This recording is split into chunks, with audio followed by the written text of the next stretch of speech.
it is Kelly from Kelly's Unexplained, and I'm here once again with my good pals from the UK, Parachills. Today we decided to talk about the witch trials that took place in Salem, Massachusetts in 1692 and 1693. I wanted to make sure we did the story justice because those women and men that were accused and executed deserve their story told. So for all you Kelcats and Parachillians, let's get started.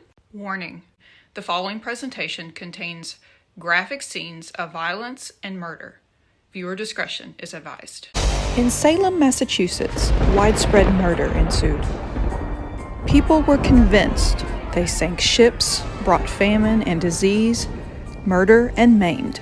Hundreds were suspected of being in league with the devil, and they wanted them dead. Women and men were accused, persecuted, tortured, and hanged in a hysterical effort to stamp out the evil of witchcraft. Here we will discuss the events that led up to the Salem Witch Trials and how Salem will forever have this stamp of disapproval in their history books. Welcome to Witches. You've been accused of a crime you did not commit. It's impossible to prove your innocence. If you insist that you're innocent anyway, you'll likely be found guilty and executed. But if you confess, apologize, and implicate others for good measure, you'll go free. Do you give a false confession or risk a public hanging? This was the choice of those facing accusations of witchcraft. Now I'm going to give it over to Parachills as they discuss the events of the witch trials. February 1692. Betty Paris, age 9, and her cousin Abigail Williams, aged 11, the daughter and the niece, respectively, of Reverend Samuel Paris, began to have fits described as beyond the power of epileptic fits or natural disease to affect by John Howe, the minister of the nearby town of Beverly. The girls screamed, threw things about the room, uttered strange sounds, crawled under furniture, and contorted themselves into peculiar positions. According to eyewitnesses' account of Reverend Deodat Lawson, a former minister in Salem Village. The girls complained of being pinched and pricked with pins. A doctor, historically assumed to be William Griggs, could find no physical evidence of any alignment. Other young women in the village began to exhibit similar behaviors. When Lawson preached as a guest in the Salem Village meeting house, he was interrupted several times by the outbursts of the affected. The first 3 people accused and arrested for allegedly afflicting Betty Paris, Abigail Williams, 12-year-old Ann Putnam Jr., and Elizabeth Hubbard, were Sarah Good, Sarah Osborne, and Tituba, with Tituba being the first. Some historians believe that the accusation by Ann Putnam Jr. suggests that a family feud may have been a major cause of the witch trials. At the time, a vicious people of Salem, citizens would often have heated debates which escalated into fully fledged fighting, based solely on their opinion of the feud. Good was a destitute woman accused of witchcraft because of her reputation. At that trial, she was accused of rejecting Puritan ideals of self-control and discipline when she chose to torment and scorn children instead of leading them towards the path of salvation. Sarah Osborne rarely attended church meetings. She was accused of witchcraft because the Puritans believed that Osborne had her own self-interest in her mind following her remarriage to an indentured servant. The citizens of the town disapproved of her trying to control her son's inheritance from her previous marriage. Tituba, an enslaved South American Indian woman from the West Indies, likely became the target because of her ethnic differences from most of the other villagers. She was accused of attracting girls like Abigail Williams and Betty Paris with stories of enchantment from the Melusrith, Mao, Vicarum. These tales about sexual encounters with demons, swaying the minds of men, and the fortune-telling were said to simulate the imaginations of the girls and made Tituba an obvious target of accusations. Each of these women was a kind of outcast and exhibited many of the character traits typical of the usual suspects for witchcraft accusations. They were left to defend themselves. Brought before the local magistrates on the complaint of witchcraft, they were interrogated for several days, started on March 1st, 1692, then sent to jail. In March, others were accused of witchcraft. Martha Corey, child Dorothy Good, and Rebecca Nurse in Salem Village, and Rachel Clinton in nearby Ipswich. Martha Corey had expressed skepticism about the credibility of the girls' accusations and thus drawn attention. The charges against her and Rebecca Nurse deeply troubled the community because Martha Corey was a full, convenated member of the church in Salem Village, as was Rebecca Nurse in the church in Salem Town. If such upstanding people could be witches, the townspeople thought, then anybody could be a witch, and church membership was no protection from accusation. Dorothy Good, the daughter of Sarah Good, was only 4 years old, but was not exempted from questioning by the magistrates. Her answers were construed as a confession that implicated her mother. In Ipswich, Rachel Clinton was arrested for witchcraft at the end of March on independent charges, unrelated to the afflictions of the girls in Salem Village. I mean, come on, guys. Y'all can do better than that. There's only one doctor in the village, and he couldn't read or write. So how was he writing prescriptions for these girls? Oh, no, he wasn't. He wasn't writing prescriptions. He was just saying, oh, look, there's a witch. Every single one of the women and the men that were targeted for these accusations were known as less desirables, outcasts.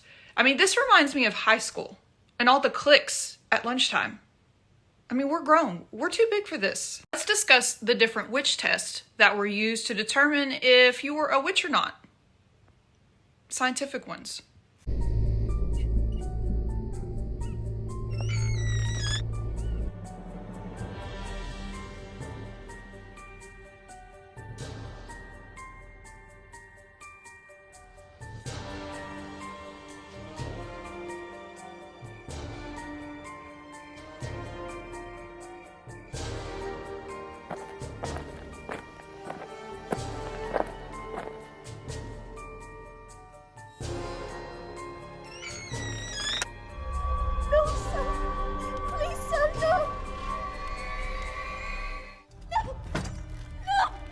The number one method was torture to get a confession. Thumb screws. They crushed the fingers, and victims were often left permanently disfigured. But she would not confess to something she had not done. Where'd you get the power to heal? It's not magic, son.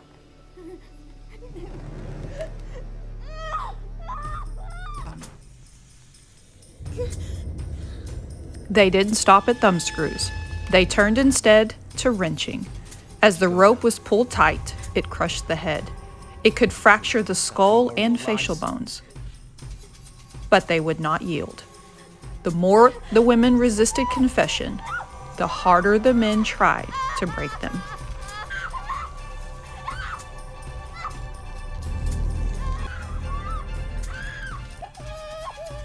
Confess, damn you! Devil's marks. They began to search their body for devil's marks because people believed the devil always left a mark on the body of their disciples. It could be anything: a mole, a birthmark, a blemish, a bruise. And they always found what they were looking for. The swimming test. This is a colonial version of waterboarding. An accused person would have a finger tied to the opposite toe and lowered into a body of water. If they float, they were a witch. But if they sank, well, then they weren't, and they died anyway. Witch cakes. Another test involved the accused creating a basic cake out of rye flour and the cursed person's urine. They would then feed the cake to a dog, and if the dog showed the same witchy symptoms, then witchcraft was proven. Reciting the Lord's Prayer perfectly. If they were truly a witch, the witchiness inside of them would not allow them to speak the Lord's Prayer. That Satan couldn't do such a thing. They were looking for any slip-up to prove them right. And that, of course, they were a witch. Oh, this is some crazy shit. Now, I'm going to give it back over to Parachills as he discusses the different theories behind why they were acting the way that they were. There are many theories about what caused all of this. Could they have been actual witches? Was this down to a supernatural force unknown to man? Cause of symptoms of those who claimed affliction continues to be subject of interest. Various medical and psychological explanations for the observed symptoms have been explored by researchers, including psychological hysteria in response to Indian attacks, convulsive ergotism caused by eating rye bread made from grain infected by the fungus, a natural substance from which LSD is derived, an epidemic of bird-borne encephalitis, lethargica, and sleep paralysis. To explain the nocturnal attacks alleged by some of the accusers. Some modern historians are less inclined to focus on biological explanations, preferring instead to explore motivations such as jealousy, spite, and a need for attention to subjected to witchcraft because man sought power. Or did man come up against a supernatural force that they were truly afraid of? We're going to take a look at Salem Today and see what they did to honor the victims. In the end, no one knows what really caused the Salem Witch Trials. But what is certain are the unjust fates of the victims. In 1957, the state of Massachusetts apologized for the Salem Witch Trials.